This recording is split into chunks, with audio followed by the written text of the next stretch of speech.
మహాభారత యుద్ధం అయిపోయిన వెంటనే శ్రీకృష్ణుడు అర్జునుణ్ణి ముందుగా రథం దిగమన్నాడు.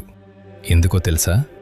అర్జునుడు రథం దిగగానే కృష్ణుడు పక్కకు తప్పుకోగానే ఆ రథం ఒక్కసారిగా మంటల్లో కాలి బూడిదైపోయింది. అంత పెద్ద రథాన్ని కాపాడింది ఎవరో తెలుసా?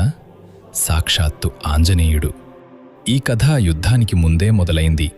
ఒకరోజు రామేశ్వరంలో అర్జునుడు అనుకున్నాడు, శ్రీరాముడు రాళ్లతో వంతెన ఎందుకు కట్టాడు, బాణాలతో కట్టలేడా అని. అప్పుడు అక్కడ ఉన్న ఒక చిన్న కోతి నవ్వుతూ చెప్పింది, నీ బాణాలు నా బరువునే మోయలేవు, వానరసేనను ఎలా మోయగలవు అని. అర్జునుడు కోపంతో తన బాణాలతో ఒక వంతెన నిర్మించాడు. కాని ఆ కోతి ఒక కాలు పెట్టగానే వంతెన కూలిపోయింది. అప్పుడు అర్జునుడికి అర్థమైంది, అది సాధారణ కోతి కాదు, ఆంజనేయుడు అని. ఆ సమయంలో హనుమంతుడు అర్జునుడికి మాట ఇచ్చాడు, కురుక్షేత్ర యుద్ధంలో నీ రథం మీద ఉండి నిన్ను కాపాడుతాను అని. యుద్ధంలో కర్ణుడు, భీష్ముడు వేసిన ప్రతి దివ్యాస్త్రం అర్జునుడి రథాన్ని నాశనం చేయగలిగేది. కాని రథంపై ఉన్న హనుమంతుడు ఆ శక్తిని తనలోకి తీసుకుని రథాన్ని కాపాడాడు.